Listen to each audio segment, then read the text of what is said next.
80년이라는 역사적 이정표 앞에 서 있습니다. 제2차 세계대전이 경성된 국제질서의 냉정구조는 수많은 변화를 거쳤지만 여전히 한반도는 분단과 대결의 유산에서 완전히 벗어나지 못하고 있습니다.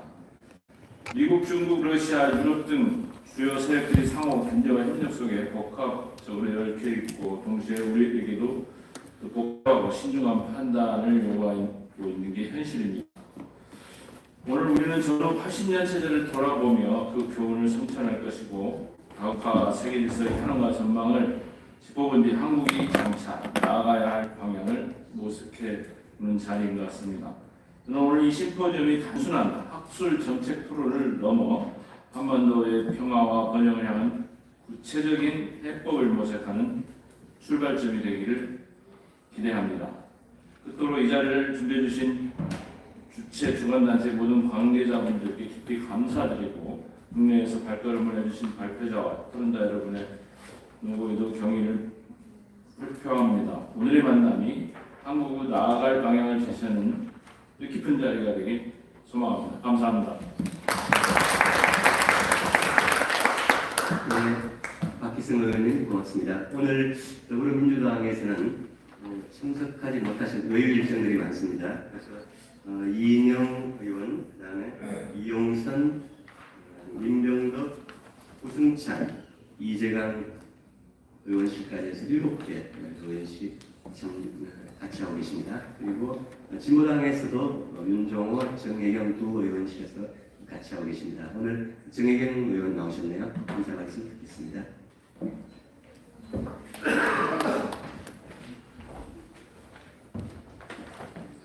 예, 진보당 비정규직 노동자 국회의원입니다. 정혜경입니다.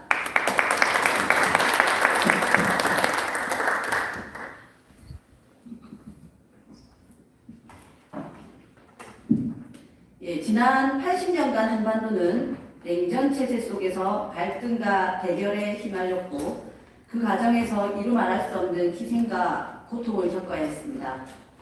광복절은 이 상처를 딛고 새로운 빛, 새로운 미래를 우리의 힘으로 열겠다는 다짐의 날이기도 합니다. 광복절 80주년을 앞둔 오늘 의미 있는 심포지엄을 준비해 주신 분들께 진심으로 감사드립니다. 이번 국제심포지엄은 전후 80년 체제라는 세계사적 궤적을 돌아보고 다극화라는 새로운 흐름 속에서 한국의 미래를 고민하는 자리입니다. 트럼프의 막무가내 일방주의, 그에 맞서는 각국의 생존 전략들로 인해 세계질서 다극화가 더욱 가속화되고 있습니다. 강대국 간의 전략 경쟁이 치열한 가운데 각국의 국익을 위한 셈법과 행보가 다변화되고 있고 기존의 동맹과 협력 구도도 흔들리고 있습니다. 한국 역시 빠르게 변화하고 있는 세계 질서 한복판에 놓여 있습니다. 지금이야말로 과거의 외교의 틀과 인식에서 벗어나 주도적인 외교 전략을 세워야 할 때입니다. 한국은 지금 미국의 중국, 러시아 견제 전략에 휘말리며 외교적 선택의 폭을 점점 좁아지고 있습니다. 미국에 의존하는 미국 중심의 외교를 벗어나 진정한 국익 중심의 외교의 길을 찾아 나가야 합니다.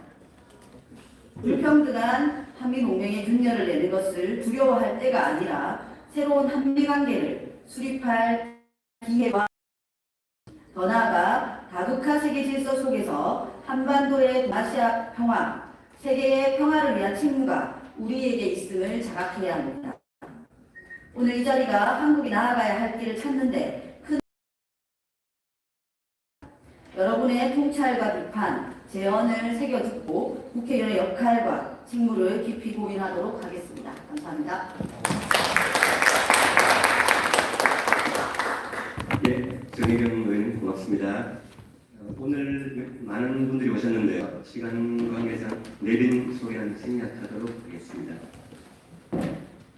이제 본 심포지엄 시작하겠습니다. 오늘 6시까지 예정된 긴 시간 좌장은 이혜영 한신대 국제관계학부 교수님께서 맡아주시겠습니다. 저희 다극화포럼 이사장이시기도 합니다. 오늘 귀중한 발표를 해주실 1, 2세션의 참석자분들 같이 모시겠습니다. 앞으로 나와주시죠. 큰 박수로 환영해 주십시오. 남자일사의 캐나다 마니토바 대학교 국제정치경제학 교수님, 루벤 카자리안 러시아 과학 아카데미 동방학연구소 연구원, 그리고 스위스에서 오신 피터 퀘니닉 세계은행과 WHO 수석 이코노미스트이십니다. 세 분 앞으로 모시겠습니다. 자리 잡으시는 중에 한 가지 양해 말씀드리겠습니다. 행사 준비 기간에 이란하고 이스라엘의 12일 전쟁이 갑자기 터졌죠. 그리고 또 여러 가지 신병과 여러 사정이 겹치면서 이란의 마란디 교수님, 그리고 세네갈의 이브라히마 지루 선생, 그리고 미국의 정기열 교수님, 앤서 전국연합의 브라이언 베커 대표가 직접 방한하지 못하고 이번에 영상과 줌으로 참가하게 되었습니다. 발표는 자료집으로 참고하시면 되겠습니다. 이제 본 심포지엄을 가장 이현 교수님께 넘기겠습니다. 예, 여러분 반갑습니다. 사회를 맡은 이해였습니다. 앞서 여러 우리 의원님들 인사 말씀, 그다음에 우리 이원정 대표님 인사 말씀이 있었습니다. 대표할 필요는 없다고 봅니다. 저는 80년, 대강 80년. 이제 한반도 정세가 기로에 섰다. 그리고 특히 한미 정상회담을 앞두고 있습니다. 이제 이 정상회담이 또 하나의 변곡점이 될지 귀추가 주목되는 이 순간에 해외 여러, 국내외 여러 전명한 논자들 그리고 필자들을 모시고 오늘 이 자리를 갖게 되었습니다.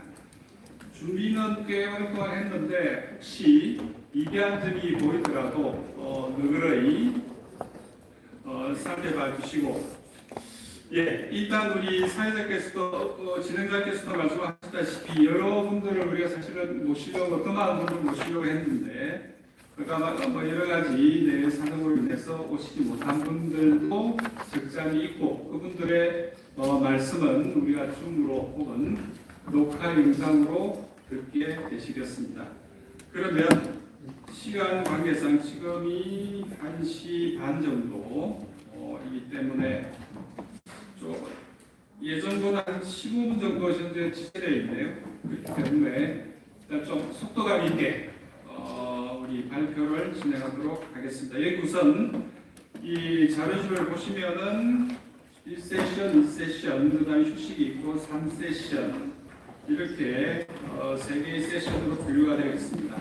그 다음에 1세션과 2세션에 1세션의 3분의 발표, 2세션에 4분 그렇게 배치되어 있고 3세션에는 우리 국내 필자, 논자들 중심으로 3분의 발표가 예정되어 있습니다. 그럼 우선 여기 준비된 순서대로 자료집의 순서대로 진행을 하도록 하겠습니다. 우선 오른쪽에 드사이 교수님 계시고 그 오른쪽에 해트 케니 수석 애널리스트 계시고 우리 카자리안 박사가 제 왼쪽에 계십니다. 우선 그러면은 드사이 교수님부터 청해서 이야기 들어보도록 하겠습니다. Please.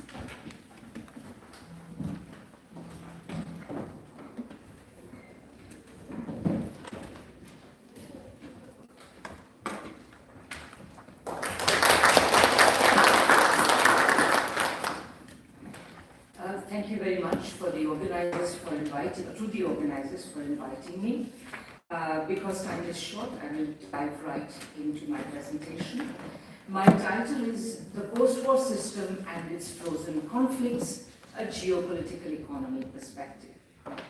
In the early 1990s, as the Berlin Wall fell and the Soviet Union disintegrated, Eric Hobsbawm famously dubbed the 20th century the short 20th century. The contest between capitalism and communism that defined it had lasted only from the First World War, which incubated the Bolshevik Revolution, and the fall of the Berlin Wall. However, the verdict has not worn very well.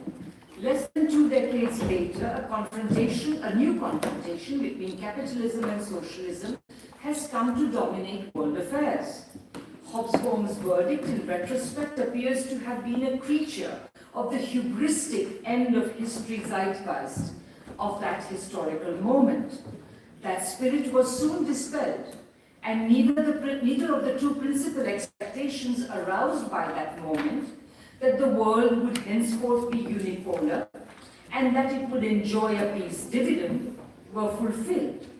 Instead, by the new century, multipolarity rather than unipolarity had become the buzzword, and the US-led West has since waged war after murderous war, often proxy wars, in vain attempts to reverse multipolarity, including, of course, the ongoing and obscene televised genocide in Gaza. Worse, by the 2020s, with China and to a lesser extent Russia sustaining growth, while it slowed in the other BRICS countries, the bipolar contest between capitalism and communism re-emerged, if perhaps with two important differences.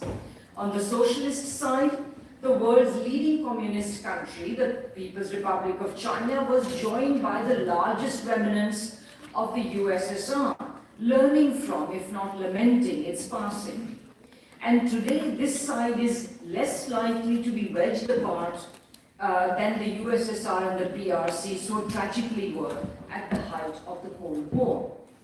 Worse still, though one post-war frozen conflict was resolved in favor of the US-led capitalist West, with the West German Anschluss of East Germany, not only has West Germany found the East a difficult meal to digest, not only has it failed to bring Western levels of prosperity to it, the region has produced the most powerful and worrisome challenge to the political establishment of the country. Meanwhile, the two other frozen conflicts, the division of Korea and the independence of Taiwan province, appear less likely than ever to be resolved in favor of capitalism. US efforts to militarize the Taiwan conflict face formidable political obstacles, with elections continuously delivering verdicts unfavorable to its proxies on the island. Meanwhile, on the Korean Peninsula, the US's preferred outcome, the absorption of the socialist North into the capitalist South, is up against both what the Koreans really want, which is a unification on Korean terms, if not outright anti-imperialist and socialist ones, and the hardening of the division of Korea with the strengthening economic and military of the DPRK. Indeed, even in the 1990s, when the reunification seemed closer to realization than ever before, or since, the US appeared unlikely to get its way. It is true that, at that time, the deletion of North Korean socialism, like the rest of the world's socialisms from history, appeared briefly to be an inevitability. The US seemed to be on a roll with its globalization project of opening up the second or communist world and the third or developing world to its capital and corporations. The North was writhing under the effects of the loss of Soviet support and floods that had devastated its harvests, bringing its economic system to its nadir. At this time, moreover, the North still faced formidable developmental obstacles, and China had just established diplomatic relations with South Korea. However, while these developments may have shaken the North's socialist resolve, they had not destroyed it. Meanwhile, the South's vassalage was about to mete out more hard lessons. The Republic had turned to democracy after decades of repressive industrialization, making it the cat's paw of US anti-communism in Asia. It appeared poised to become a poster child of the globalist propaganda about the capitalism-democracy bond. However, it was a weak and middle-class-led democratization and was soon severely tested. The free capital flows to which the new democratic governments had signed up as the entry ticket to the hallowed halls of the OECD made it the weightiest victim of the 1997-98 East Asian financial crisis. As the US and Western capital bought up choice corporations built with so much blood, sweat, and tears at bargain basement prices, South Koreans noted in enforced sobriety how their vassalage, rather than disappearing, had intensified. Elected in the aftermath of this shock, the reformist Kim Dae-jung's sunshine policy towards the north manifested a distinct autonomy from the United States. Its goals were confined to peaceful coexistence, and reunification, wherever it came, was to be on Korean terms. Things have only gone downhill for the US since then. The South's robustly productive economy has been shunted onto the track of the neoliberal Anglo-American form of capitalism, characterized by low growth and investment and high financialization and inequality by post-crisis IMF reforms. Meanwhile, the North not only managed to survive its post-Soviet crisis, it withdrew from the Nuclear Non-Proliferation Treaty in reaction to George Bush Jr.'s efforts to overplay the US hand, and has since developed sufficiently formidable nuclear weapons and delivery systems as to threaten the US mainland. Today, reunification on terms acceptable to the US has receded from the horizon of possibility. The DPRK economy has proved surprisingly robust, notwithstanding the most severe sanctions imposed on any country. The South Korean politics are rocked by a turbulent contest between popular democratic aspirations and a US-sponsored revanchist right. The Western mainstream media pronounced democracy vindicated in the recent martial law crisis. It actually revealed, in the words of the analyst KJ No, a gaping and terrifying lack of order, in which a courageous people had to take extreme measures. Like legislators sleeping inside the parliament building in readiness to vote down a new martial law decree, and protesters standing in vigil outside the building to tackle martial law troops if they came surging out of their barracks again. The southern economy's low growth, financialization, and rising inequality are prompting questions like, is the South Korean economic miracle over? Along with China and Russia, the DPRK has become part of a larger, de facto, anti-imperialist front that includes Iran and Venezuela and is expanding. It may come, for example, to include the new liberatory regimes in the Sahel region of Africa. And the United States, well, in the throes of a concatenation of economic decline, social division, and political depolarization and cultural degeneration that have led many to invoke the specter of civil war, it has been rolling back globalization since at least the first Trump administration, if not that of George Bush Jr. So it is that the North appears to have written reunification out of its constitution and considers itself a separate socialist state. It has torn up a military agreement with the South, destroyed the arc of reunification, and also destroyed railway lines that would have linked the two countries. It has even removed Tongil, the Korean term for reunification, from the names of train stations. So we have a question.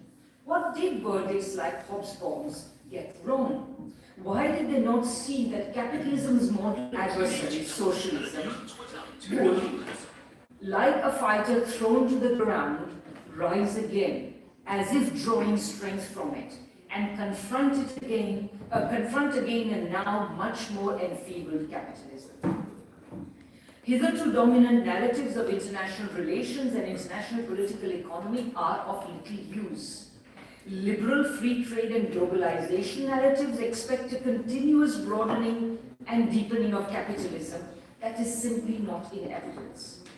Realist narratives cannot explain the US-led West surplus of aggression, nor the relatively defensive or even pacific response of the socialist camp in the post-war era. Meanwhile, US hegemony and empire narratives are either still rather incredibly insisting on US hegemony, or they cannot explain the relative orderliness of relations among countries outside the West in the absence of a hegemon. Geopolitical economy can give a better account. It is the approach to world affairs and in the age of capital that I proposed more than a decade ago, building on Marx and Engels' understanding of capitalism as contradictory value production and placing imperialism, the imperialism that arises from these contradictions at its core. Capitalism requires a subordinated periphery, which can accept its excess commodities and capital and yield up cheap labor and inputs. Such openness, however, blocks development, and countries which can resist this by pursuing state-directed and protectionist development do. This dialectic or struggle between imperialism and anti-imperialist developmental resistance to it, which Trotsky would later call uneven and combined development, constitutes the principal motor of international relations of the world capital made. The states are nothing more or less than the productive development of societies. In this contest, notwithstanding the formidable power of imperialism, it is the anti-imperialist tendency that has prevailed, albeit too slowly and painfully. It has spread productive capacity and made the world progressively more multipolar. In its late 19th century phase, this logic was expressed in the state-directed industrialization of the United States, Germany, and Japan against British domination of both markets. While pitted against the imperial power of one of them, namely Britain, these industrializations resulted in a competitive imperialism as many powers now competed to divide up the world that remained amongst themselves.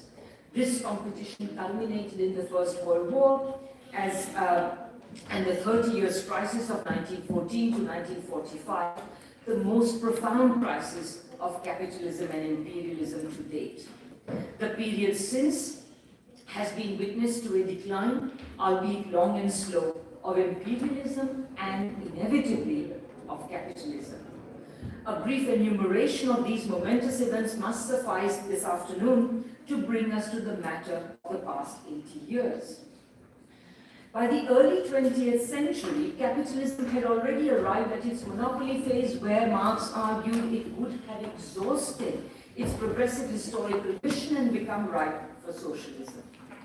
Lenin was building on this when he declared that capitalism had arrived at its highest stage and added its geopolitical economic corollary.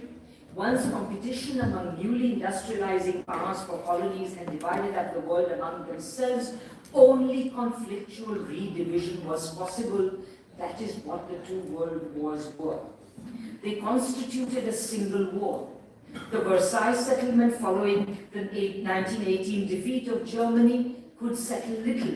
A war among major imperialist powers could not be settled by the defeat of just one of them. The longer-lasting resolution after the Second World War was made possible by the emergence of new, more purely anti-imperialist forces, which did not and could not themselves be imperialist. They could not defeat imperialism back in 1945, but they did radically change the configuration of imperialism. If it could have had its way, Britain would have settled for a regional world order in which imperial powers, initially in excluding Germany and Japan, would retreat into their empires, avoiding destructive war on the model of the relatively pacific and cooperative scramble for Africa. while intensifying their exploitation of their colonies. However, three factors prevented Britain from having its way. First, the United States, now the most powerful imperialist country, had a distinctive imperialism, combining a continent-sized state founded on internal colonialism, indigenous genocide and African slavery, driving out or buying out other empires, and the informal Monroe Doctrine colonialism it had to practice over the already independent states of its hemisphere. Its open door policy, extending the Monroe Doctrine worldwide in the 20th century, opposed the regional visions of its imperialist peers. Wilson invested a great deal into the proposal for a worldwide League of Nations. It had failed as much because of its legalism as because the United States was simply not yet powerful enough to impose US order on the rest of the world. It would never be. Unfortunately, the United States got its chance to take over the leadership of the imperial powers just when imperialism had already peaked, and the only way now was down. Secondly, with capitalism past its peak, and the imperial option no longer available to new developers, socialism now took center stage. The 30 Years' crisis was not only bookended by the two greatest socialist revolutions, but ended with the socialist world stretching from Prague to Pyongyang. Henceforth, it would be the only effective way to development. Barring South Korea and Taiwan, which developed as vassals to the United States, no substantial development has been possible since 1914, except under socialist auspices. Finally, witness to the defeat of the imperial powers hitherto regarded as invincible, forced to contribute to the imperial war efforts and demanding a quid pro quo, and having suffered the myriad ills of colonialism, national liberation movements raised the costs of colonialism sufficiently high so as to make post-war decolonization inevitable. It also helped that by the time formal and informal colonies had become so impoverished, inter-imperial competition for markets so acute, and imperial control so weakened as to be unable to prevent at least limited colonial industrialization. And colonies therefore became worth very little as markets and investment outlets. So amid the 30 Years' crisis, the legitimacy of capitalism plummeted to historic lows. And leading intellectuals, I'm thinking particularly of John Maynard Keynes and Karl Polanyi, for example, hoped for a decisive turn to some sort of socialism after the war. While this expectation was not entirely fulfilled, it was not entirely disappointed either. Not only did vast swathes of the world's territories and populations come to be ruled by communist parties committed to building socialism, not only did newly independent countries embark on distinctly left-leaning development projects, the homelands of capitalism had to reform capitalism in ways that, as Hobsbawm himself put it, would previously have been dismissed as socialist. The result was that much as the United States wished to oppose the regionalization of the world economy, the needs of the war-ravaged imperialist peers, the existence of socialist countries, and the emergence of developing countries enforced such a regionalization. Rather than a world economy open to itself, it had to settle for presiding over one fractured by socialism, nationalism, and welfarist capitalisms. This fracturing supported state-directed development and powered the robust post-war golden age of growth. So now we come to the past 80 years. It has recently become fashionable to deride the post-war order and the United Nations. The United Nations, we are told, is just a warmed-up League of Nations, stained with the League's imperialism. It only forsook its legalism for a pragmatic compromise with great power politics, symbolized by the provision for 5 permanent members of the Security Council and their vetoes. However, geopolitical economy yields a different understanding.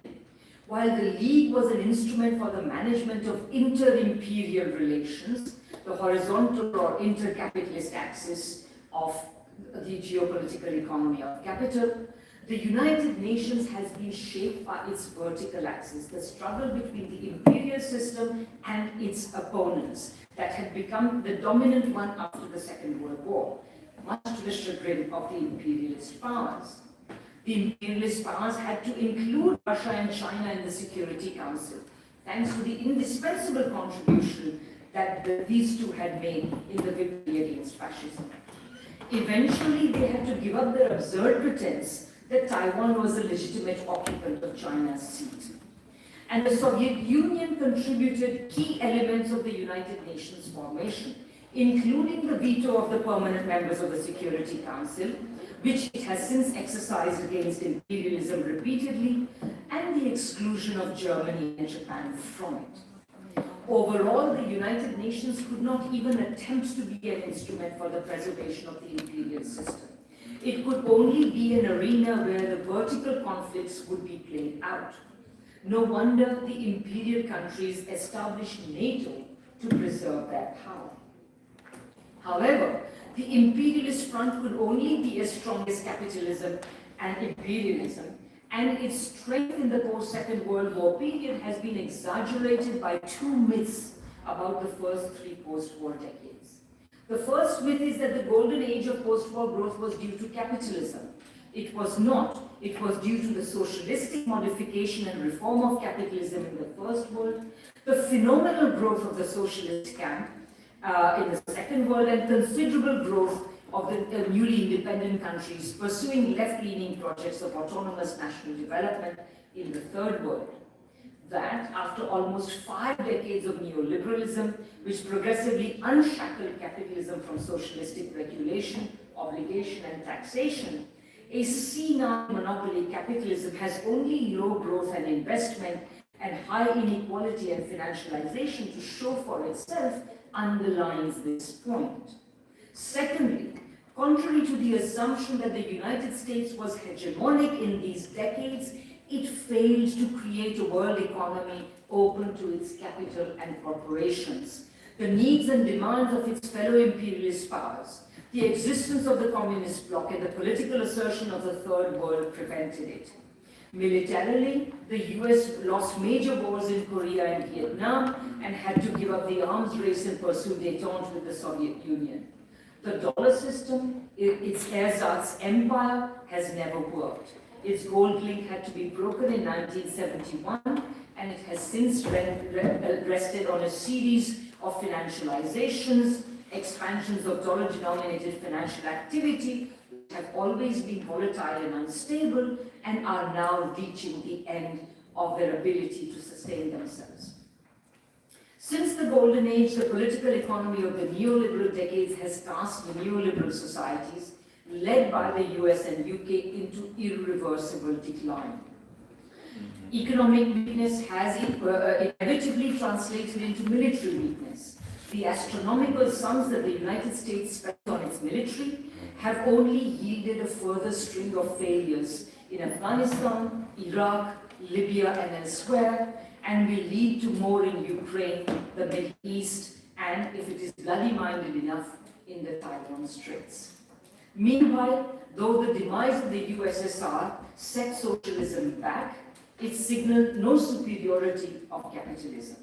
Socialism and communism are not built in a day, and the possibility that some countries would lose their nerve and enthusiasm along the way could never be entirely avoided.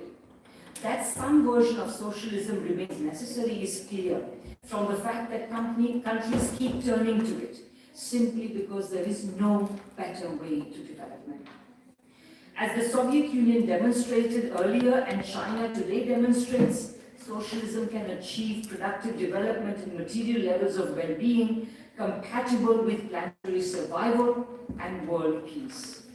And so, as the US-led West shows the rest of the world a repulsive, miserly, and punitive face, with no economic attractions and plenty of hubristic and vain military aggression, Not only is China's economic gravity drawing most of the rest of the world into its orbit, it and other targets of US aggression are creating, if not alliances, a network of cooperative relations that can only strengthen alternatives to capitalism.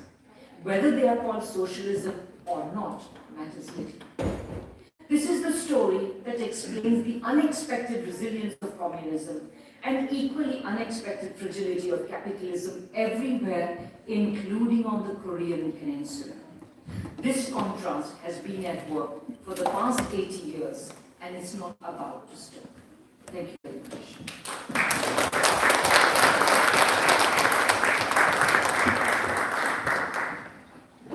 네, 땡큐.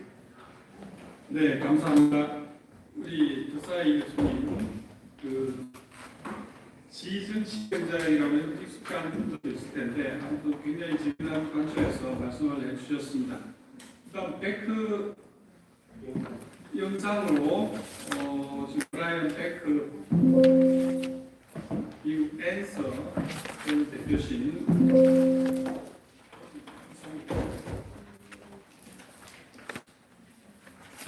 준비됐나요?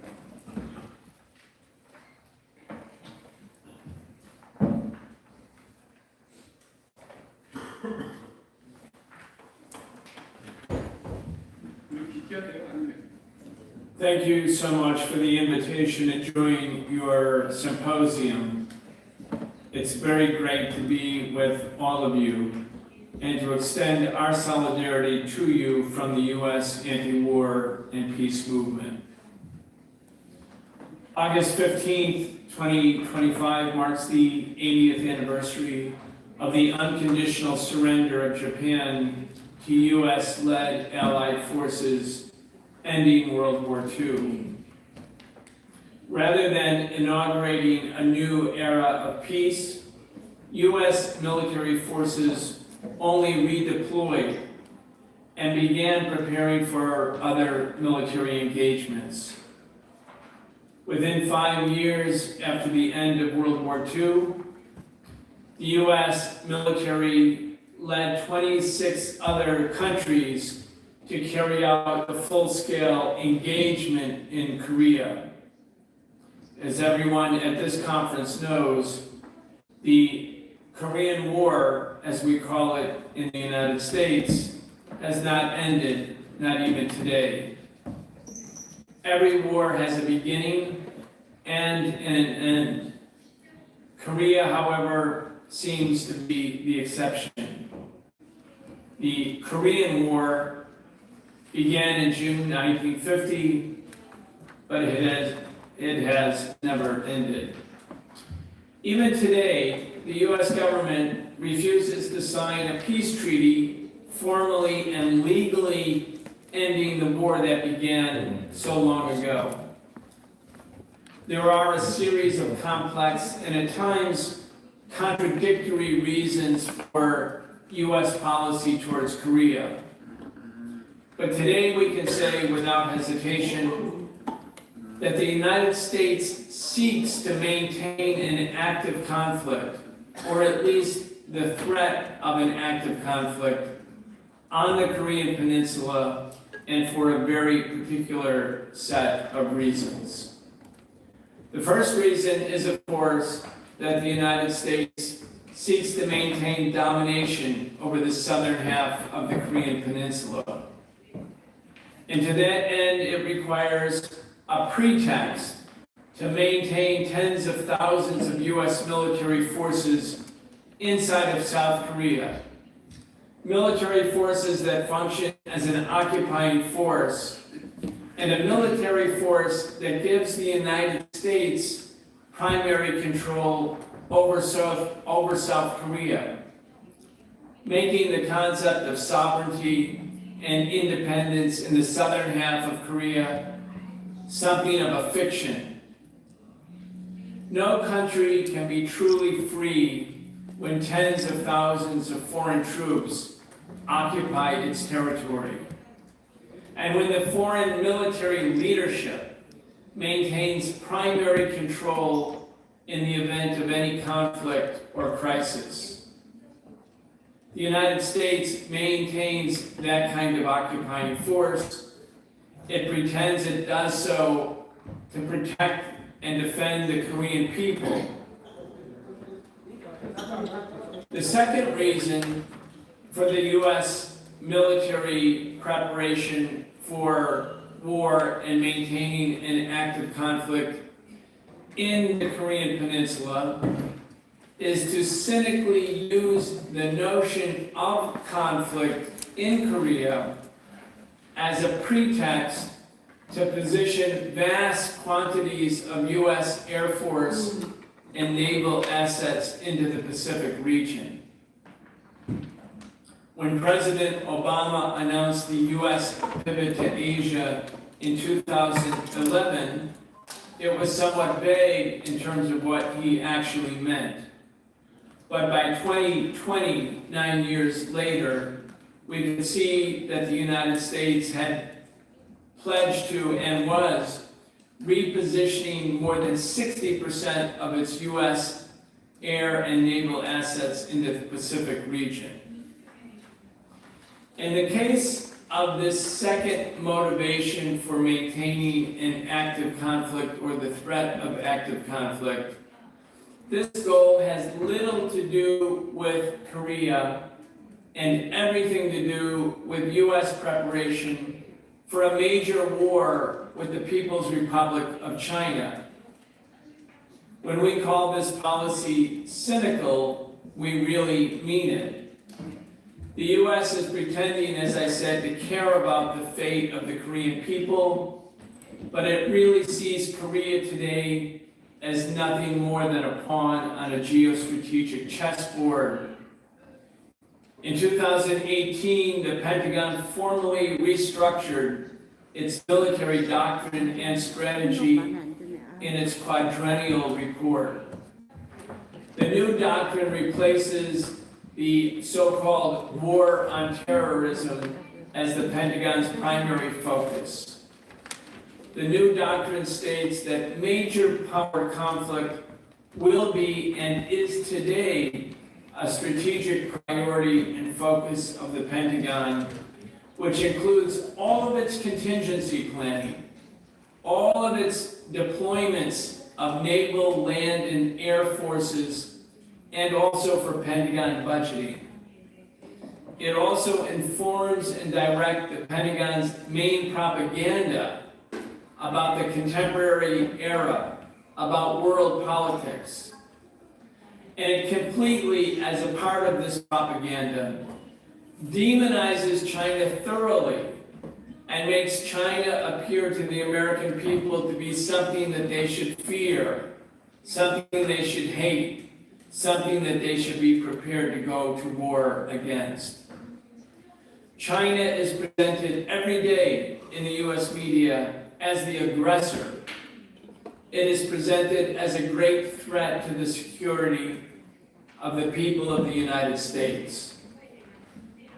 This new military doctrine for major power conflict and the Pentagon propaganda is echoed now day in and day out on all of the US media, mainstream media, whether it's conservative media that supports Donald Trump or the more liberal media that supports the Democratic Party. There is unanimity in its hostility towards China. And this same propaganda is echoed by the members of Congress. There are 435 members of the U.S. House of Representatives, but there are more than 110 bills that have been introduced into the U.S. Congress about China, and all of them reflect hostility, animus, hatred against China. They include preparations for war and proposing and maintaining economic sanctions against China and against Chinese enterprises. Simultaneously with this propaganda and with these moves by politicians in the U.S. Congress, the FBI is carrying out investigations against Chinese nationals, including Chinese students in all 50 states in the United States. As one would expect, the growing hostility from the U.S. ruling class towards China and its long-standing hostility towards the Democratic People's Republic of Korea, the DPRK, has led to a wave of anti-Asian hate crimes inside the United States. Of course, anti-Asian racism is in some ways baked into the United States political DNA. Going back to the Chinese Exclusion Act of 1882, the U.S. government and its ruling class have fanned the flames of anti-Asian racism and exclusion for decades. That ugly chapter in U.S. history is repeating itself today, step by step. For those of us in the U.S. anti-war movement, and for those of us who have been in solidarity with the Korean people during the past decades, we consider it to be a special responsibility to build an even more powerful anti-war movement inside the United States that demands today that the United States military forces leave South Korea, that the United States government sign a peace treaty with the DPRK, that the United States bring the Korean War to an end at last, and to stand in solidarity as we do as part of a global movement that has emerged that also on an international level shows its support for the nonstop, enduring struggle of the people in South Korea to win democracy, to win self-determination,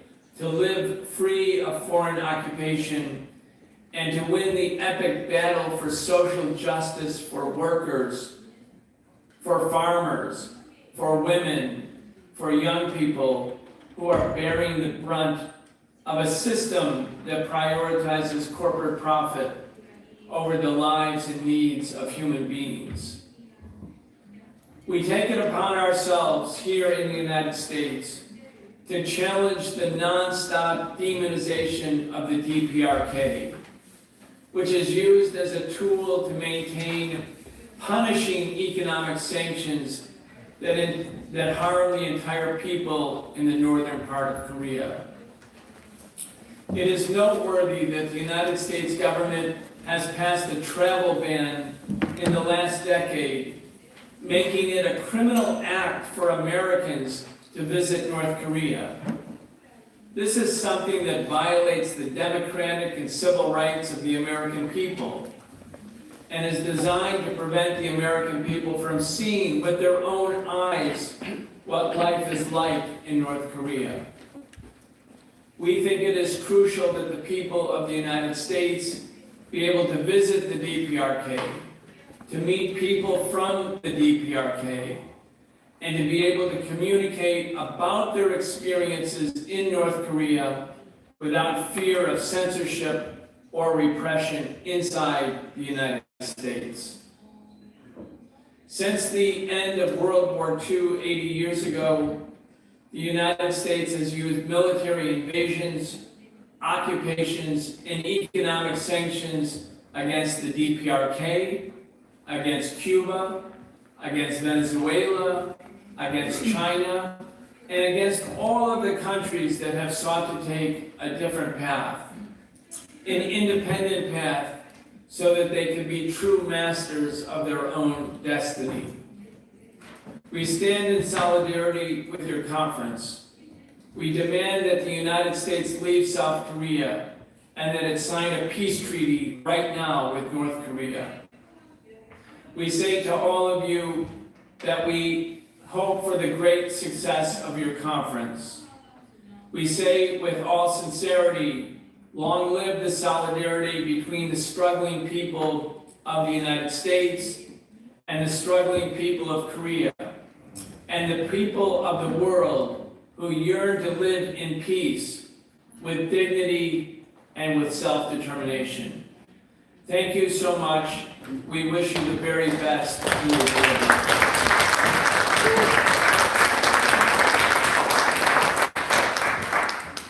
Thank you, Mr. Becker. 여기 ANSWER라고 하는 단체는 그 Act Now to Stop War and Racism의 약자입니다. 미국의 주요 도시의 지부를 가지고 있는 매우 영향력 있는 완전 평화운동 단체라고 보시면 됩니다. 예, 그 사이에 두 분 의원이 오셨는데 잠깐 이 세션을 하나 더 마무리하고 잠깐 소개 말씀드리는 게 맞을 것 같습니다. 제 보신 방에 제 오른쪽에 앉아 계신 가짜리안 박사께서 이 세션의 마지막 발표를 해주시겠습니다.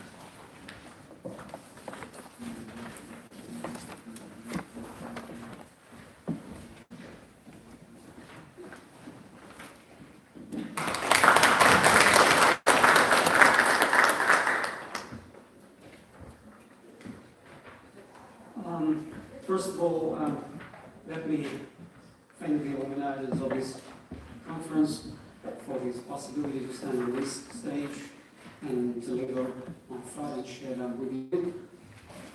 And secondly, of course, let me congratulate all of you and all of us with the forthcoming date of a huge importance of this date for Koreans on both sides of the peninsula and for a lot of nations around the world, the Liberation Day of Korea.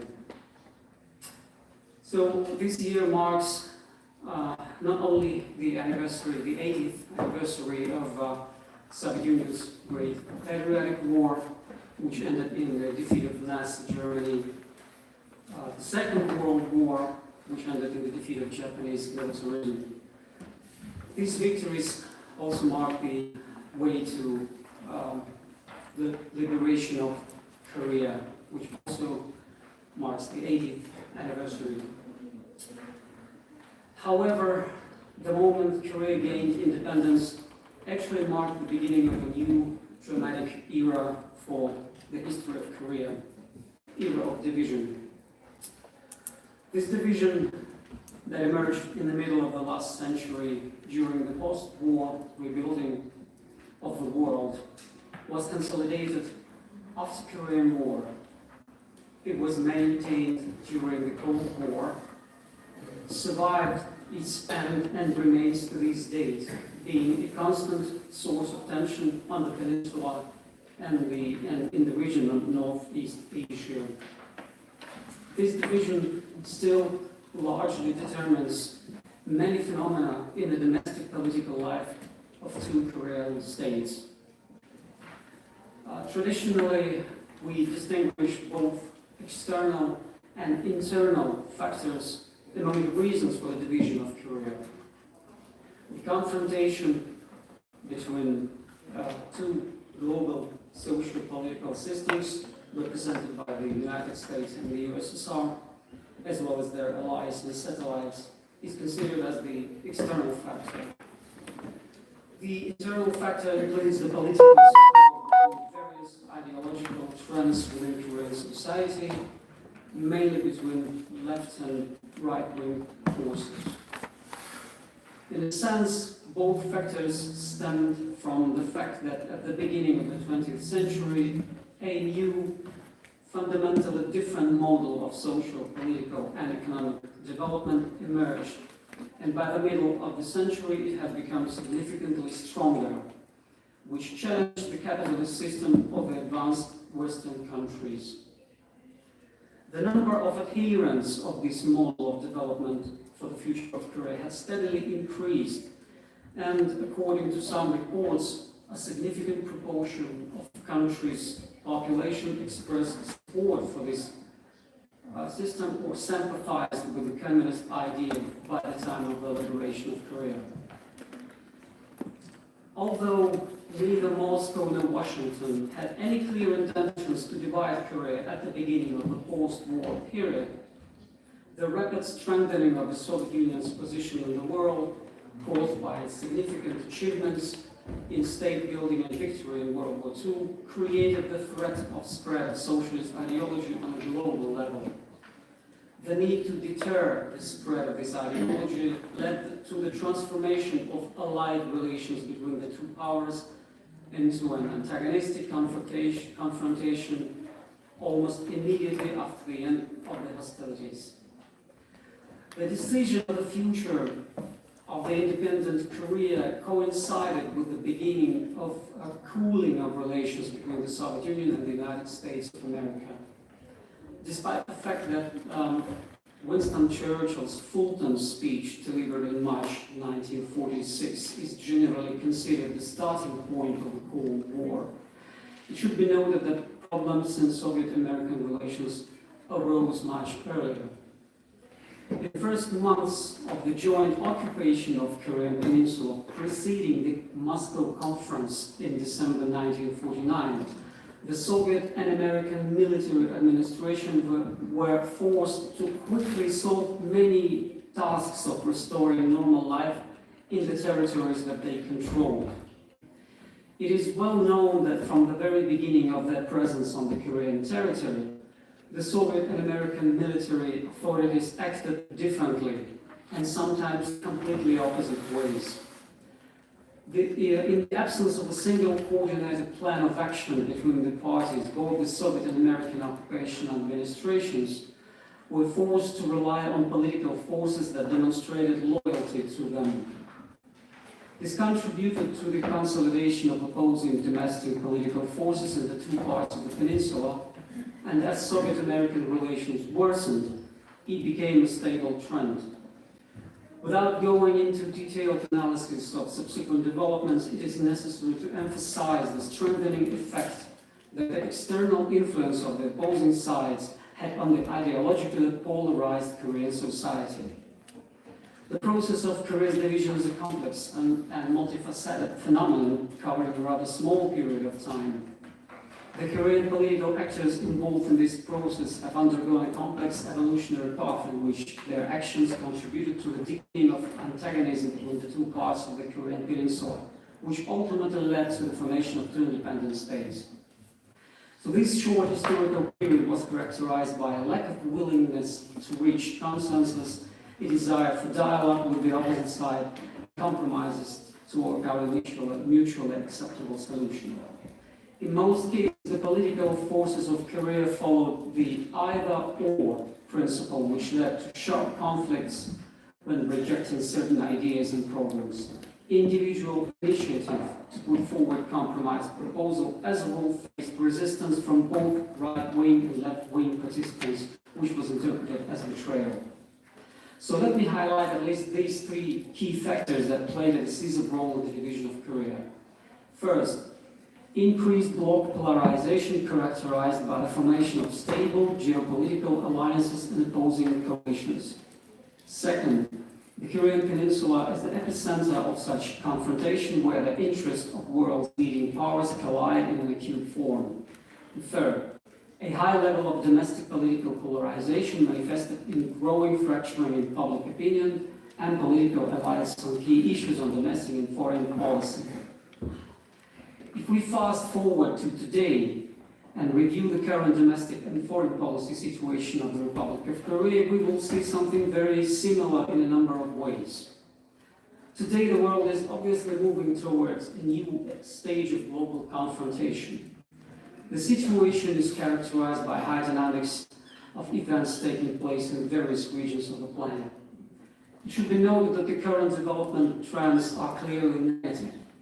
The loss of the unipolar world system led to the formation of new centers of influence around which groups of states are forming, united by common interests and significant trade and economic ties. These processes are also reflected in the situation around the Korean Peninsula. This sub-region, which has strategic importance due to its geopolitical location, is becoming one of the arenas of intense confrontation between key world powers.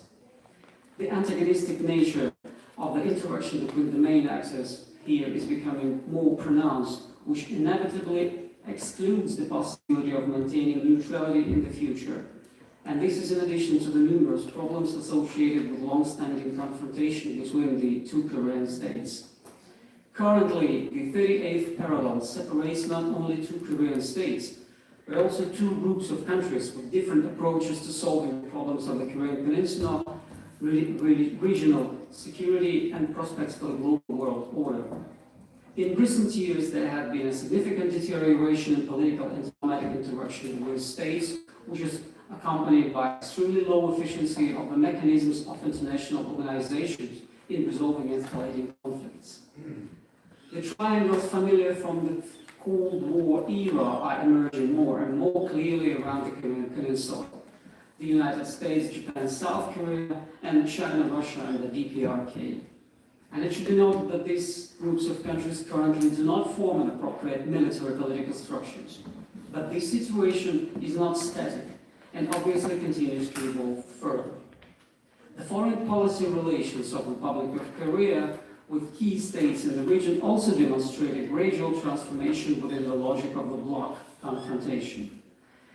In the decade of 2000 and 2010, Seoul's policy was relatively balanced in relations with China, United States, Russia, and Japan.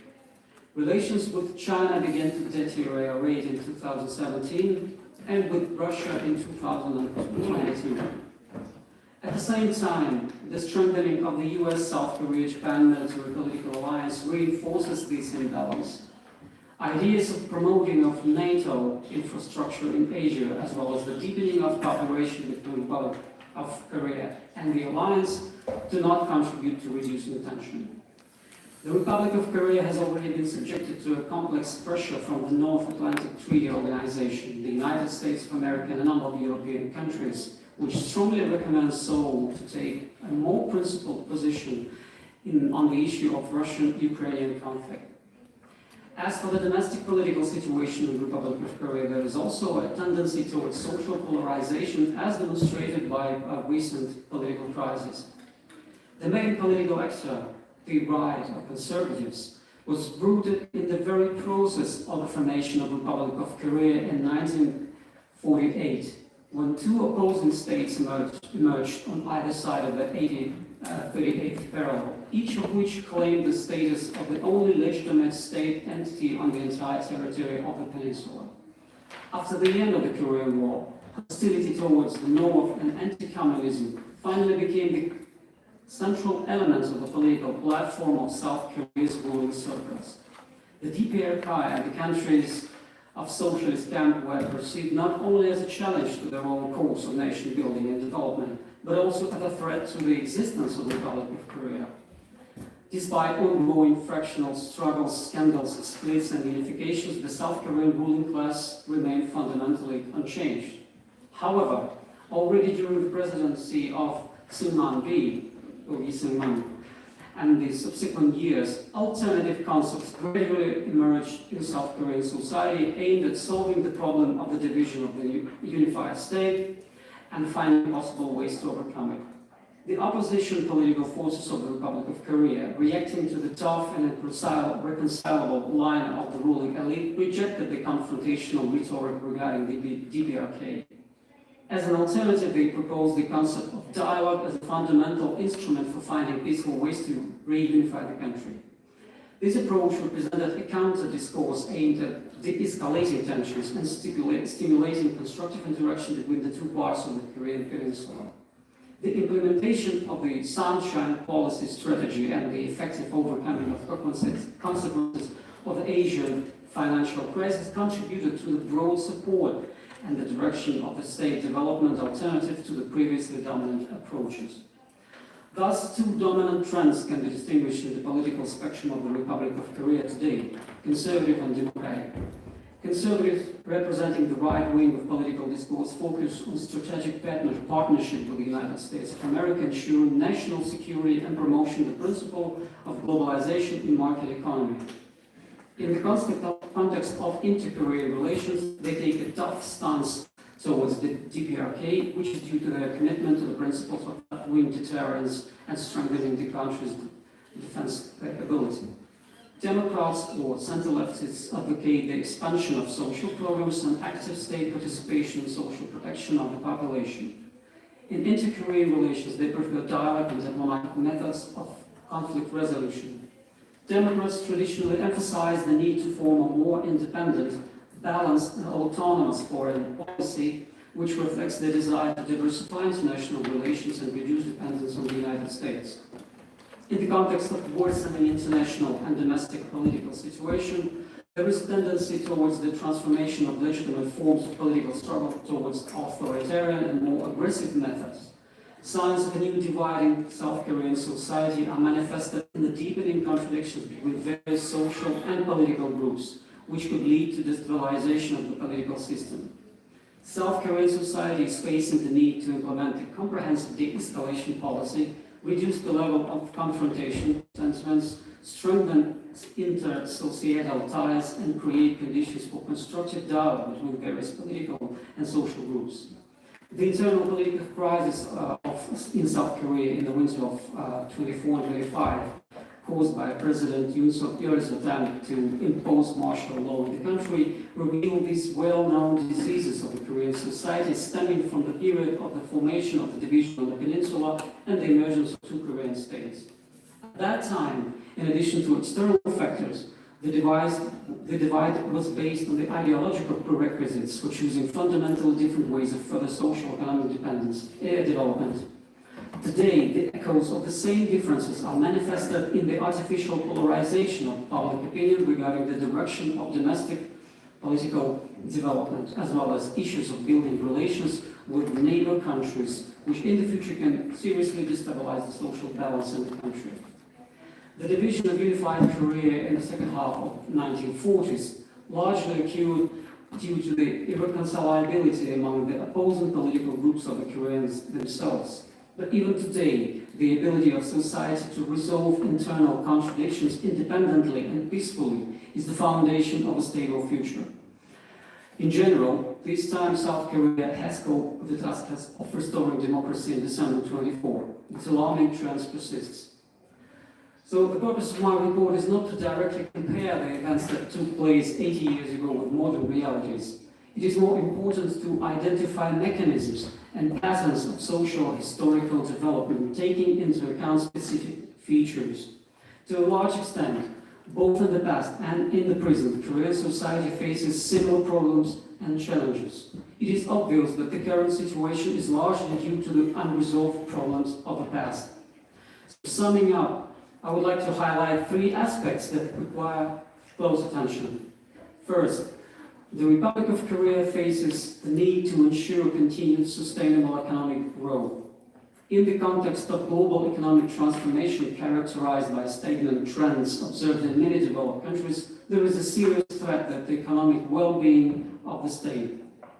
Secondly, there is an increasing polarization of opinion in South Korean society regarding the direction of further development and the role of the Republic of Korea in the region of Northeastern Asia and the international arena. In the context of the globalization process and increasing geopolitical tensions, it is difficult to reach a public consensus on strategically important issues. Third, the North Korea issue remains relevant and has a significant impact on the overall situation in the region, as well as on the domestic political agenda in the Republic of Korea.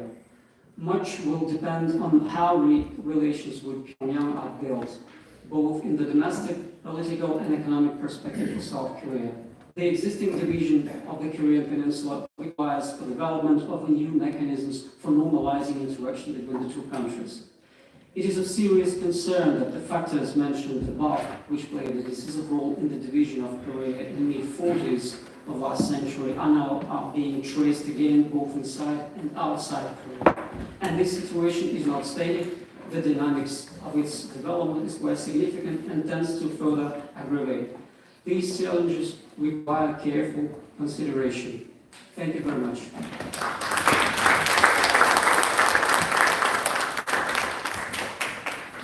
네, 감사합니다. 가짜의 박사님.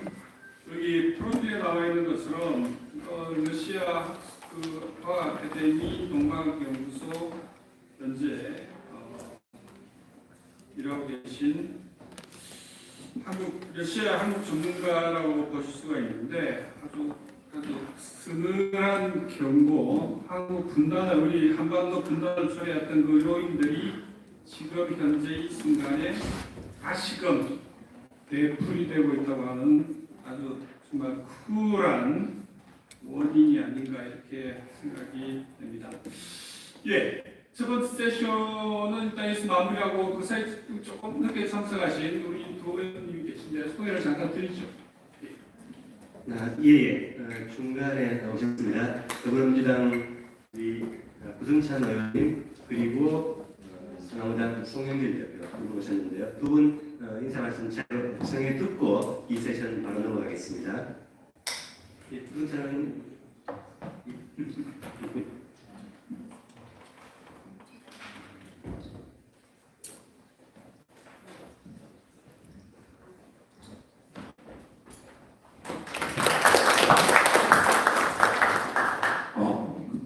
예, 안녕하십니까. 더불어민주당 국방위원회 간사를 맡고 있는 부승찬입니다. 아무래도 상임위가 국방이다 보니까 과연 구조와 평화에 대해서 얼마나 좋은 얘기를 할지 모르겠습니다만 의미 있는 심포지엄이 아닌가 싶습니다. 지난해에도 참석을 했는데 그때는 규모가 좀 적었던 걸로 기억하는데 오늘 또 국제적인 또 명성이 있는 학자분들이 참석해 주셔서 세계 평화 그리고 한반도 평화에 상당한 제안을 할 것으로 알고 있습니다. 단순히 제안에 그치지 않고 그리고 실질적인 정책으로 이어지길 바라고 몇 말씀 드리면 사실은 참 1648년 베스트팔란 조약에 따라서 주권국가 개념이 확립이 되고 그리고 매 전쟁, 나폴레옹 전쟁 이후의 구조 부터 유럽 협조 체제부터 시작을 해서 빈 체제 그리고 샌프란시스코 강화 조약 체제 구조가 어찌 보면 국제 평화를 결정했다고 해도 과언이 아닙니다. 그동안은 이제 구조라는 개념이 힘의 논리에 의해서 세계 평화가 유지되고 그 평화가 실질적인 평화라기보다는 정지된 전쟁, 멈춰선 전쟁으로 설명이 되기도 하는데요. 지금은 또 새로운 구조를 맞이하고 있습니다. 여러분도 아시겠지만 다극화라는 기존에 경험하지 못했던 그동안은 강대국에 의해서 유지되었던 그런 구조가 다른 형태를 띠고 있습니다. 글로벌 아프리카 사우스도 들어보셨겠지만 글로벌 사우스라든지 그다음에 글로벌 웨스트, 글로벌 노스 새로운 개념들이 출현하고 있고 평화 유지의 새로운 행위자들로 다시금 대두되고 있는 실정입니다. 과거에 어떤 프랑스, 유럽 열강이라든지 그다음에 미소 경쟁이라든지 그리고 미국의 1급 체제에서 또다시금 이제 다극화 체제로 진입하고 있는 그런 실정입니다. 그런 과정 속에서 한반도 평화는 어떻게 지켜야 되는지 그런 점에서 이번 국제 포럼은 상당히 의미 있다고 생각하고요. 많이들 배워가시고 그리고 한반도 평화에 여기 계신 모든 분들이 기여해 주시길 바라겠습니다. 다시 한번 국제 심포지엄 개최를 진심으로 축하드립니다. 감사합니다.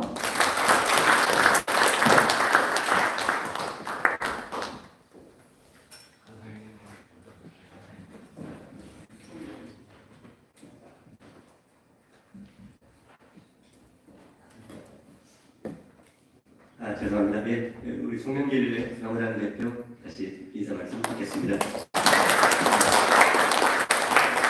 감사합니다. 다극화포럼에서 이렇게 귀한 세미나를 하게 돼서 저희 소나무당도 참여를 했습니다. 주최로. 올해가 분단 80주년. 80년 동안 이 분단 상태를 유지하고 있는 것이 정치를 한 사람으로서 아주 책임감을 느낍니다. 우리의 정치적 상상력의 부족, 자주적 의지의 부족으로 같은 한민족 한 핏줄이 서로 가장 세계적으로 군사적으로 긴장된 상태를 유지하고 핵전쟁의 위험까지 만들어서 3차 대전의 발화점을 유지하고 있다는 사실이 부끄러운 일입니다. 지난 내란 사태로 인해서 윤석열 검찰 범죄 정권의 외환 유치 행위까지 곁들이면서 정말 끔찍한 우리가 상상을 했습니다. 푸틴이 이런 말을 했습니다. 이번 내란 사태로 인해서 한반도의 불안 요인이 어디에 있는지 확인이 됐다. 김정은의 행위를 오히려 다행스럽게 감사해야 되는 그런 상황이 발생한 것입니다. 도대체 그동안 안보를 그렇게 외쳤던 세력이 누가 대한민국 안보를 위협에 빠뜨리고 있는지를 역설적으로 보여주는 아이러니한 상황이 되었습니다. 그래서 우리가 만든 이 환상과 오늘 주제 발표하시는 분들도 계속 중국 위협을 강조하고 중국을 악마화하고 중국이 2027년에 대만을 공격할 것이다. 이 전쟁에 대비해야 된다. 군사비를 강화시키고 대만의 무기를 수출해야 된다라고 계속적으로 중국 위협론을 강조하고 있습니다. 2003년 이라크를 침략했던 부시 때 NDW가 이라크에 쌓여 있어서 지금 선제 공격을 하지 않으면 뉴욕에서 워싱턴에서 버섯금을 보게 될 것이다 라고 CNN이 선동하고 생생한 화학무기 약물을 걔한테 주사서 걔가 막 부들부들 떨다 죽는 모습을 CNN에서 생생하게 방송했습니다. 바로 이라크 침략 직전에. 그러나 이라크를 가봤더니 NDW는 없었습니다. 제가 그때 이라크를 방문했습니다. 바그다드에 바로 2003년 3월 20일 미국이 바그다드를 공격하기 전에 제가 바그다드에 있었습니다. 강력하게 부시의 소위 프리엠티브 스트라이크 팔라스를 비판했습니다. 거기서 많은 이라크인들을 만났습니다. 이라크인들이 분노했습니다. 제가 미국 정치인들을 만날 때마다 이야기합니다. 세프템버 11 쌍둥이 빌딩 폭탄 테러가 NDW 때문에 만들어졌습니까? 여러분의 시애틀에 있는 보잉사가 만든 항공기와 여러분이 믿는 하나님이 창조한 인간의 증오와 결합돼서 VE 테러가 발생한 것입니다. 이 테러를 해결하는 길이 토마호크나 크루즈 미사일이 아니라 그들의 증오를 녹일 수 있는 약품과 의약품과 일자리를 주고 껴안는 그러한 정책을 하지 않고 오로지 군사비만 강화시켜서 공중폭격을 한다고 이 테러 문제가 해결되겠습니다. 저는 클린턴의 그 말에 동의를 합니다. 남북한 문제도 마찬가지입니다. 왜 우리가 지금까지 계속 군사비를 지출하고 트럼프는 5% 지출을 합니다. 우리는 지금 이미 2.8%의 GDP 61조 원 넘는 국방비를 지출하고 있습니다.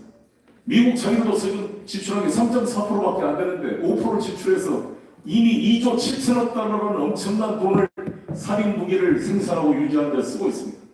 수많은 아이들이 굶주려가고 있고 기후위기로 인류 문명 전체가 위기에 빠진 이 시점에 2조 7천억 달러를 군사비에다 쏟아붓고 있는 이런 인류가 과연 지구라는 생명의 별을 유지할 그런 영적인 존재가 될 수 있는 것인가 아니면 암적인 존재인가 인류 문명의 생존의 기로에 있는 이 시점에 계속 군사비 지출을 강조하고 상대방을 같은 인류를 악마화시켜서 전쟁의 위기를 주장하고 있는 이 세력과 맞서 싸워야 될 시점이다. 저는 이렇게 생각합니다. 오늘 이제 알래스카에서 트럼프와 푸틴이 만난다 그러는데 저는 우리 다극화포럼 대표께서 이 포럼을 통해서 정말 우크라이나 전쟁 문제도 새롭게 조명시켜주고 다양한 시각에서 이걸 조망하게 돼서 매우 감사를 드리고 이러한 노력을 통해 우리 대한민국 국민과 우리 대한민국의 언론 지성이 정말 이런 단극화된 싸움이 아니라 복합적 사고를 봤으면 좋겠습니다. 이재명 정부가 출범했습니다. 저는 이재명 정부한테 부딪히는 과제가 뭐냐. 모든 보수 언론이 윤석열을 비판하면서도 윤석열의 성과를 2023년 캠프 데이비드에서 한미일 군사협력 강화를 최대의 성과라고 박수를 치고 지금도 찬양하고 있습니다. 이 보수 언론들이 보면. 과연 그럼 이재명 정부가 등장하자마자 한미일 공군훈련이 벌어졌습니다. 그 윤석열이 만들어놓은 한미일 군사협력을 강화시켜 나갈 것인지 아니면 원상으로 돌아올 것인지에 대한 과제가 지금 이재명 정부에게 있다고 봅니다. 25일날 한미 정상회담 하기 전에 23일쯤 한일 정상회담을 한다 그러는데 과연 한미일 간의 아시아판 소다 나토를 만들고자 하는 이러한 이 군사복합적 세력의 흐름에 끌려갈 것인가? 아니면 원상으로 회복에 돌아와서 정말 남북 간의 긴장을 돌파하고 중국과 러시아의 관계를 회복시키고 뭔가 이 트럼프 시대의 새로운 변화와 맞서갈 것인가. 저는 바이든이 만들어놓은 이 시스템을 해체시키고 트럼프의 어떤 긍정적인 요소를 끌어내서 저는 이재명 대통령과 트럼프 사이에 뭔가 케미가 만들어져서 뭐 변화를 만들어주기를 간절히 기원하고 있습니다. 그래서 제가 감옥에 있으면서 트럼프의 오르파를 할 수 있는 D&I 털스 개보드 책을 제가 번역을 했습니다. 9월달에 출판이 됩니다. 꼭 한번 봐주시고 털스 개보드가 왜 트럼프를 지지했는지, 왜 바이든과 민주당 정부가 소위 군산복합체 이익을 대변하는 이 전쟁 광들인지를 냉랭하게 비판해놓은 책입니다.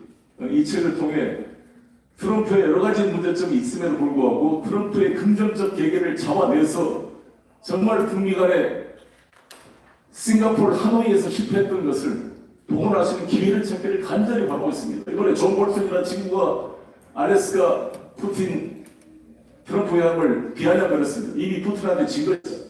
트럼프가 화냈습니다. 이 존 볼턴 한물 간 놈이 떠들고 있다 그랬는데 이 존 볼턴 책을 제가 감옥에서 읽어보면서 이놈의 자식이 얼마나 나쁜 짓을 했는지 다시 한번 정말 이놈 이 하노이 회담을 망친 이 존 볼턴을 아마 트럼프도 지금도 후회하고 있을 것입니다. 그래서 저는 트럼프가 문제도 많지만 분단 역사의 최초로 미국 대통령으로 북한과 정상회담을 한 시도는 높게 평가하고 뭔가 변화를 시도하려는 자세를 긍정적인 요소로 끌어내야 된다고 봅니다. 그게 이재명 정부의 과제라고 생각이 들고 저도 그러한 트럼프 시대의 이 한반도의 냉전 구조를 해체한 계기가 만들기를 간절히 바라는 마음입니다. 감사합니다.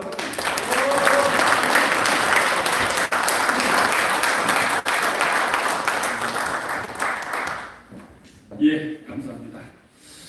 그럼 이어서 조금 힘드실지 모르겠는데 뭐 왔다 갔다 하시면서 좀 피로를 푸시고 시간 관계상 어쩔 수 없이 두 번째 세션을 이어가고 이 다음에 잠깐 브레이크 타임을 갖도록 하겠습니다.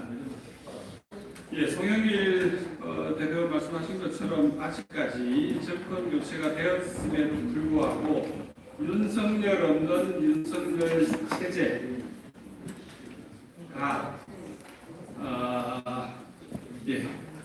이 과도기를 규정하고 있는 게 아닌가 하는 가끔 그런 생각도 들기도 합니다. 그래서 또 두 번째 세션을 통해서 우리가 가져온 여러 가지 질문과 의문들 한번 계속하도록 하겠습니다. 두 번째 세션은 테크니 그 다음에 마란디 교수 준비됐습니다. 예. 그 다음에 지구, 그 다음에 정기열 교수 이렇게 이 순서대로 진행하도록 하겠습니다. 테크니 씨는 우리 혹시 인터넷 검색하고 이 분야에 관심이 많으신 분들은 자주 인터넷 공간에서 이분 글을 우리가 만날 수가 있는 그런 귀한 분입니다. 여기 나와 있는 대로 세계은행과 WHO 전 수석 에코노미스트, 그 다음에 또 거시경제학, 그 다음에 지정학 이런 분야에서도 계속적으로 집필하고 계시고, 그 다음에 주요한 언론에 계속 코멘테이터로 글을 쓰시는 분입니다. 그럼 이제 청해 듣기로 하겠습니다.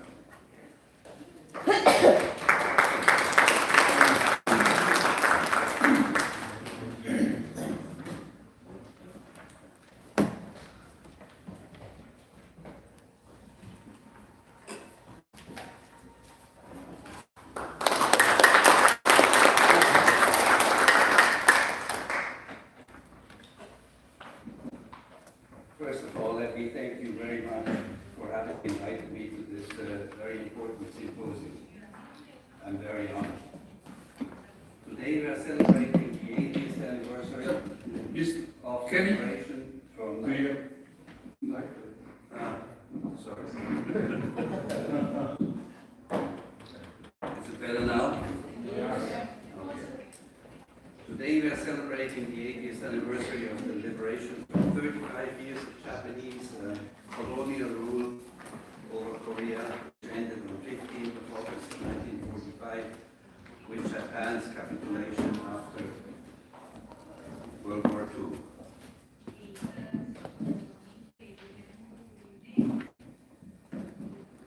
Okay, thank you. Korea, during the past 125 plus years, has gone from oppression to colonization to dependence almost non-stop until this day. It is high time that any and every form of colonization stops and Korea becomes finally a prosperous, sovereign, independent country in a multipolar world without any strings attached. This must be the way forward for Korea, even with an idea that today may seem to resemble a dream for many, a unified, neutral, democratic Korea with North and South Korea together, as was the case until 15th of August 1948. Neutrality is key.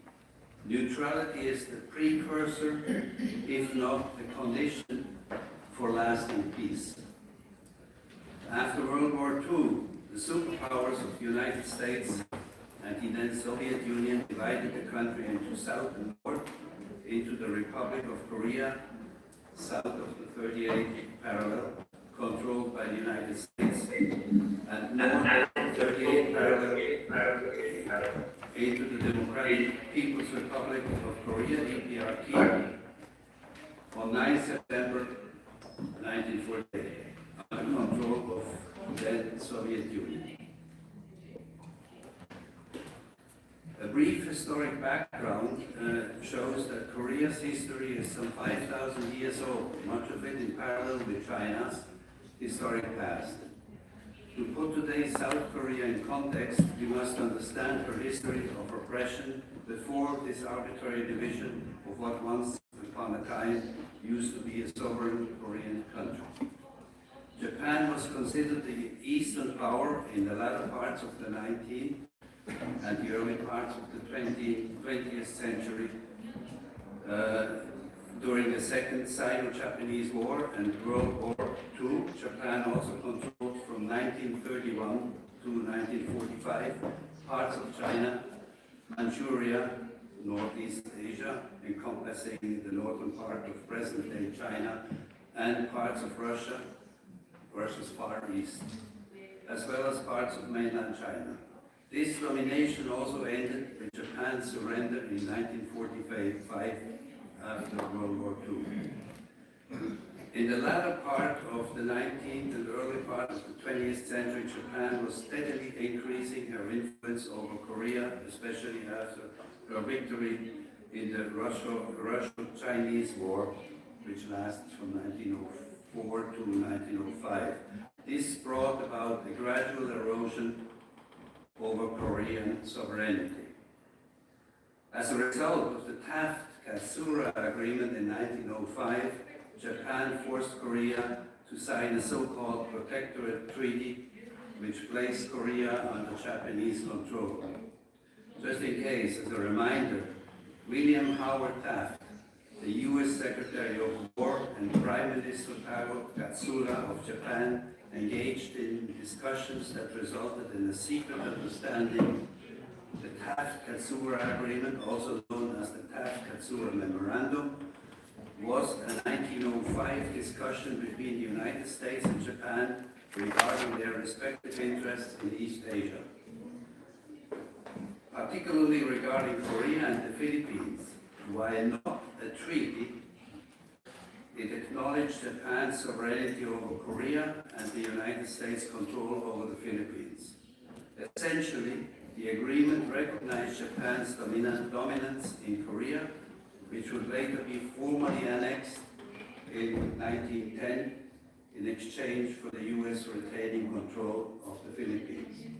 I must say to this, treaties are not legally binding, but very often respected.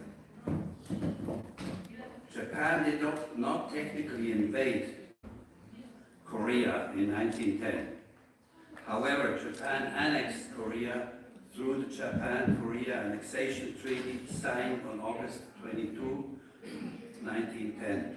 This treaty came about through pressure and manipulation. Japanese officials threatened the Korean emperor and manipulated pro-Japanese Korean officials to sign the treaty. The treaty was proclaimed in 1910. It was opened to the public on August 29, 1910, establishing formally Japanese rule over Korea. Japan had exerting increasing political and military control over Korea in the years leading up to the annexation, effectively ending Korean independence and sovereignty.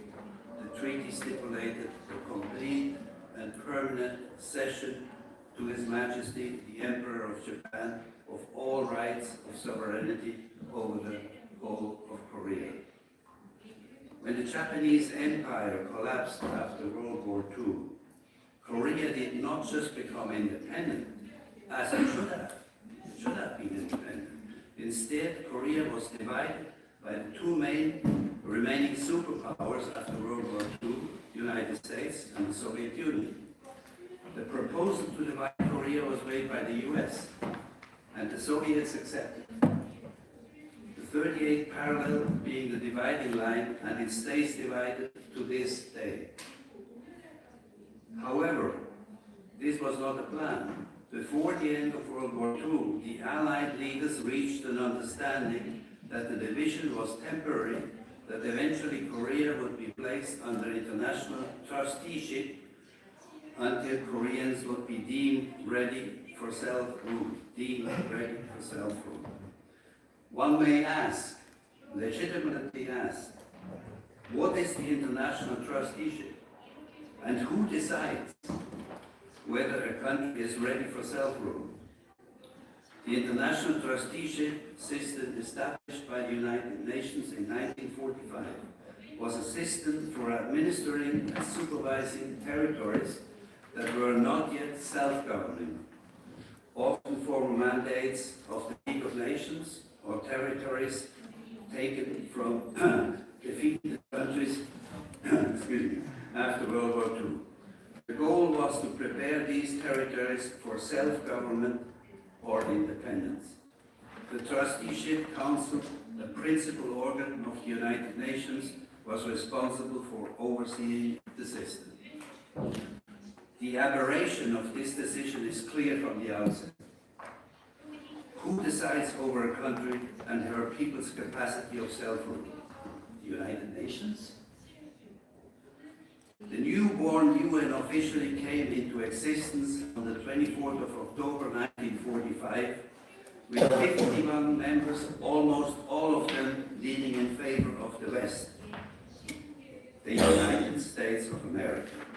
So the United States decided whether a country is ready for self-rule. Unfortunately, this is still true today, with 193 UN member countries. The UN is fully dominated by Russia. In December 1945, the Moscow Conference of Foreign Ministers decided to put Korea's trusteeship into control of the four powers: United States, Soviet Union, United Kingdom, and China, including the decision that the four-power trusteeship of up to 5 years would be needed before Korea attained independence. Both the political left and political right of Korea opposed this trusteeship plan, suggesting this plan would make Korea a vassal of the four powers. Correctly so. However, in early January 1946, Korea's Communist Party reverted to the trusteeship as they felt having closer ties to the USSR, to the Soviet Union, and China than with the two Western trustee parties, the US and the UK. The shift of the left away from the anti-trusteeship movement led to an intensified confrontation between the left and right, leading eventually to the Korean War in 1950. The Korean War was an armed conflict in the Korean peninsula confronting the North with the majority Communist Party supported by the Soviet Union and China, with the South was supported by the United States as well as the United Nations. Again, an indication that the United Nations was not and is not today a neutral institution. Remember, like today, the UN, with the only 51 member countries then, was heavily dominated by the West, the US, as it is today. As I said just before, 193 member countries, all being pushed around by Washington. The US could and would not allow their easternmost ally, Korea, falling into the control of communist Russia and China. Washington thus engaged in one of the bloodiest and most murderous wars in recent history, the Korean War 1950-1953, in which about 4 million were killed, half of them civilians, about 30% of the then total Korean population of about 31 million people in 1950. Korea was totally devastated.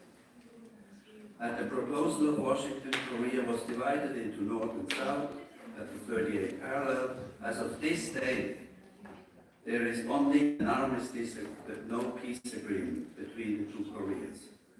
A peace agreement is one of the absolute priorities to be achieved.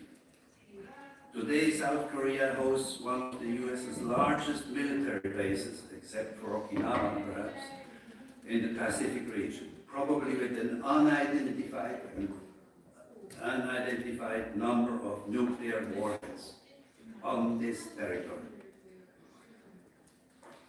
Why is this complex background important?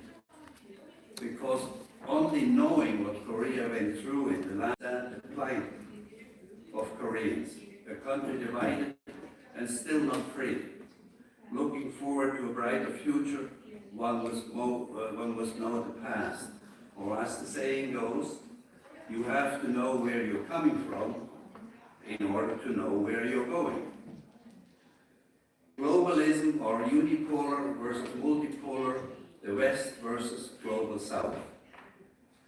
It is equally important to understand the real objectives of globalization and how the global South and its concept of a multipolar world came about, and is confronting globalization, and now Korea would benefit socially and economically from belonging to the global South, to a multipolar world.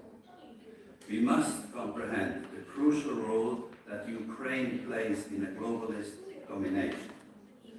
In his book, The Grand Chessboard, written in 1997, the famous US geostrategist Brzezinski wrote that the West must control Ukraine to keep Russia in check.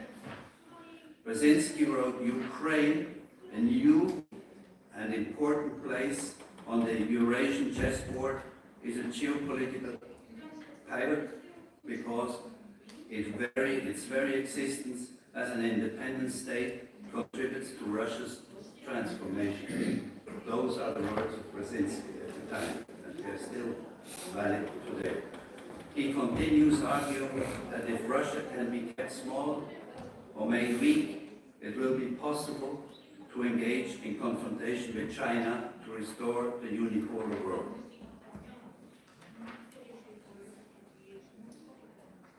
The West follows Brzezinski's chessboard theory that Ukraine must be separated from Russia with an everlasting war and conflict to weaken Russia militarily as well as morally and strategically, as Ukraine may no longer be an ally of Russia. Yet, Ukraine and Russia are indeed sister nations. Even with economic inequalities between the two sisters, Russia and Ukraine have at least 300 years of common history. They share the same roots in medieval Kiev and Rus. The language also has some similarities. After World War I in 1922, Ukraine was granted republic status by Stalin within the USSR. The Western strategy of separating Ukraine from the Soviet Union, as described by Brzezinski, to weaken the Soviet Union, is followed to this day. Shortly before the fall of the Soviet Union in December 1991, Ukraine in a referendum voted with over 90% to exit the Russian Federation and become an independent country. What role Western propaganda played in this referendum is an open question. Brzezinski's idea was alive and kicking well before it was described in his grand chessboard in 1997. The grand chessboard is alive to this day. It is a blueprint for the division between East and West, which the West is adamant in achieving so that the globalist empire's tentacles may reach around the world. As a parenthesis, the European Union has foreseen a €1 trillion military budget by 2030, literally to fight Russia. They say so openly. According to the unelected European Commission President, Madame van der Leyen, she said so openly to the media. It is of fighting Russia. This is the plan, or shall we say a Western dream. It will not happen. I can guarantee you that will not happen. The East will not fall to the vanity globalist emperor of the US of A and her Western vassals. This growing, eternal, imperialist idea started maybe as far back as 200 years ago, but became heavily accentuated and exacerbated with the 9/11 fiasco. The US Western aggression towards world dominance incited China and Russia to create in 2006 the BRICS, which stands for Brazil, Russia, India, China, South Africa, which became the guiding principle for the emerging global South that we are talking about today. In 2024, during the BRICS summit in Kazan, Russia in October 2024 again, 6 new countries were added to the BRICS: Egypt, Ethiopia, Indonesia, Iran, Saudi Arabia, and the United Arab Emirates. During the same conference, 13 new BRICS partners or associate members were admitted to the club. They include Laos, Belarus, Bolivia, Kazakhstan, Uganda, Uzbekistan,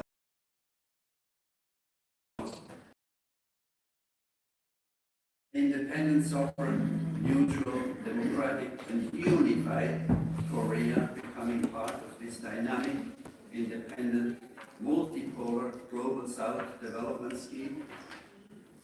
Fantastic. Neutral, the basis for peace, means no special or unique relations with China, Russia, or the US, but equal friendships and trading with different poles in a new multipolar world. That is ahead of Korea, I hope. South Korea's economy grew in 2024 by 2%, and it is projected to slow down to 1.7%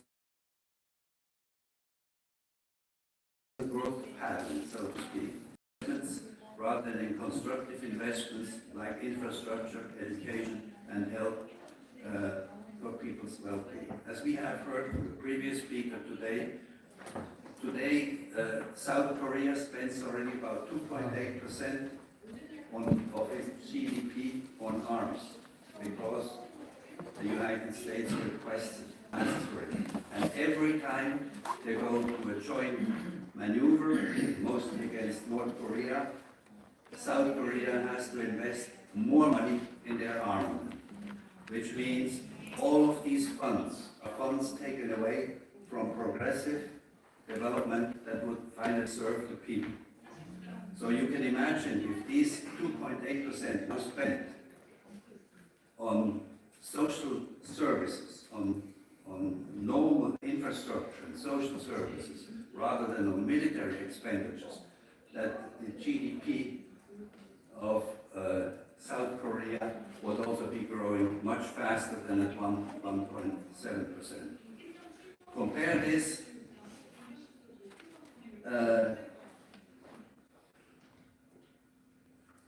with 2024 economic expansions of neutral Asian democracies such as Vietnam, 7% growth, Malaysia, 5.1%, Indonesia, 5%, and the Philippines, 5.6%. These countries are not involved in wars and conflicts, nor are they tied to one of the superpowers, except for the Philippines, which is again strongly leaning towards the US since their new president has been pushed in, let's put it this way. But none of these countries feeds the war industry with otherwise productive resources. People surrounded by peace have peace also in mind. They are content and productive for society. So the way forward, after more than 125 years of oppression, colonization, and neo-colonization under the US, Korea deserves a break and a new prosperous independent future. A prosperous Korean future must or should have short and medium-term goals. First, in the short term, converting the armistice into a peace agreement and becoming an autonomous, fully sovereign democracy. And second, unifying South and North Korea into a neutral, democratic Republic of Korea, because, again, neutrality is the basis or the aim and goal for lasting peace. The political and economic path of a prosperous, sovereign, unified, and neutral Korea is to become part of a multipolar world. The concepts of a single polarity or globalist world, or a dual polarity, as we still have today, the division between East and West, will never be peaceful. As described before in the Brzezinski's theory, a globalist world requires the form of an emperor who controls the world. That's actually part of Brzezinski's prediction in his great chessboard. Such strategies are currently underway, driven by the West under the leadership of Washington and London, with Australia, Canada, and New Zealand, the core countries of the Anglosphere or the British Commonwealth, as close allies. As has been visible for the past 7 decades, basically since the beginning of the Cold War with NATO as the growing military power, such a globalist world will never be in peace. Wars and conflicts are their brand mark, literally their lifeblood, because that's where the economy lays. Wars, destruction, and killing are also their economic growth model. It's a sad story that we are all looking to what NATO is doing and nobody really intervenes. It is estimated, just a figure, it is estimated that since the end of World War II, conflicts and wars initiated or driven by the US or NATO have killed between 30 and 40 million people since the end of World War II around the world, and caused uncountable trillions of dollars worth of infrastructure and livelihood destruction. Not to even mention the worldwide grief they have created. In today's Orwellian world, NATO and wars are sold to the public as instruments for peace. Can you imagine? Can you imagine? That's what the Western media tells you, that NATO is an instrument of peace. We make war to bring about peace. Very recently, President Trump has actually said that he is bombing Iran for the purpose of peace. This is not more than 4 or 5 weeks ago that he said that. These wars and self-induced conflicts are part of divide to conquer, an ongoing strategy dating back thousands of years. But new thinking, Eastern and global South leaders are seeking peace arrangements, rather than continue warfare for the benefit of a few, especially the Western war industry. The new forward Korea in my humble opinion, not go the NATO way. Never. The new thinking of cooperation, collaboration, the concept of togetherness may succeed in bringing peace, prosperity, and people-balanced economic growth. By far, most of the world's population wants lasting peace and not war. Just a word to Korea and technology. South Korea is one of the world's technologically most advanced countries. South Korea is the first country in the world planning to replace 10% of its workforce by robots. It is not said in what time span that should happen. South Korea's unemployment rate today is in 2025 is a relatively low 2.6%. In any case, 10% robotization is a significant challenge, even with the currently relatively low unemployment rate.